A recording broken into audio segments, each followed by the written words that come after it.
Mga idol, so ngayon daw po ay papatulpo yung isang sikat na charity vlogger sa Pilipinas. Yun po si Pugong Biyahero nito ni Ma'am.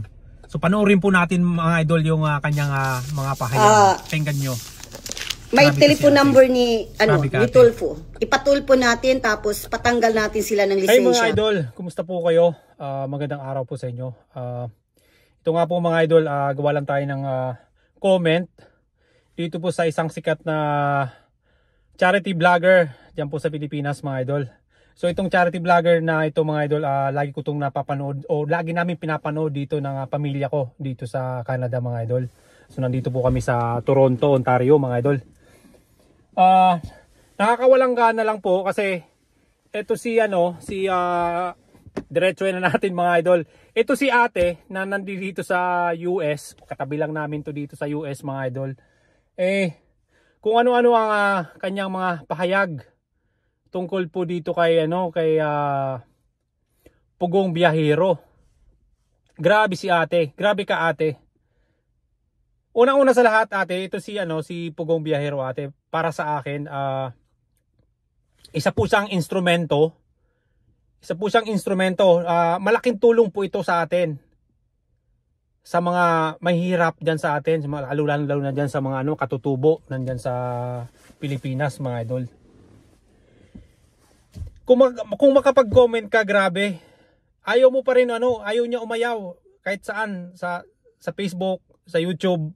Grabe yung grabe yung comment niya. So, nag-sponsor ka, 'di ba? Nag-sponsor to si ate, sponsor to mga idol eh. Kung nag-sponsor ka, once na nag-sponsor ka,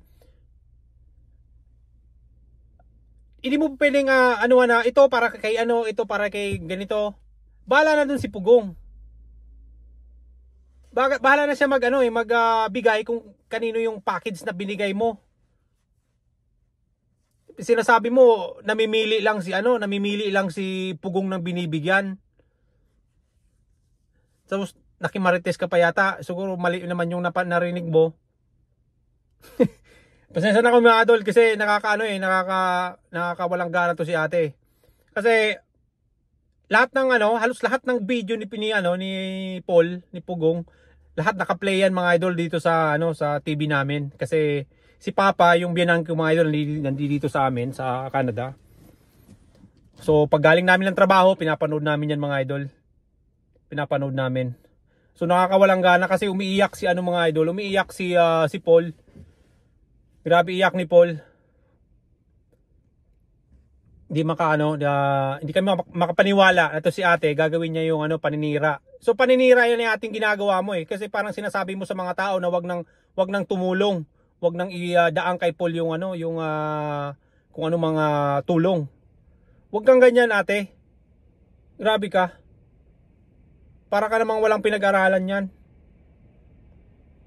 Dami mong sinasabi sa media, social media. Pangit yun sa atin. Yung image ng mga Pilipino, grabe ka kung ano pinagsasay mo, kung bago yung sa bahay, dito sa ibang bansa, ganyan. Grabe ka. Pinadala mo, nakita ko eh. Ano ba yun? May teddy bear ka? Yung teddy bear. Si Po. Magkano lang yun ate? Grabe ka naman ate. Kung gusto mo ate, ganitong gawin natin. Para wag ka na magsabi-sabi pa na kung ano-ano. Bigyan kita nung pinamaan mo. Bayan mo doon sa padala mo. Tsaka yung kung magkano yung amount ng pinadala mo. Kabuisit ka. Kabuisit mga idol. Kasi tumutulong na nga yung tao. Gaganunin mo pa. May pasabi-sabi pa. May narinig pa ako na ipapatulpo daw si Pugong Biyahero. Grabe. Tsaka yung mga team niya. Grabe mga idol. Talagang nakakaano to si ate. So si ate mga idol, ito si ate, di ko man pinapangalanan to eh. Kilala natin to kasi viral na viral to dito sa sa social media, sa TV.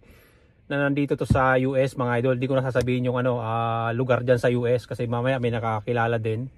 Pero ate kasi sorry. Kasi kasalanan niyo din eh. Kung ano-anong pinagsasabi nyo. Dapat pasalamat pa nga kay Paul kasi ang laking tulong ni Paul doon sa wala namang ibang charity vlogger na ganito yung ginagawa. Halos yung buhay niya nandoon na sa ano eh.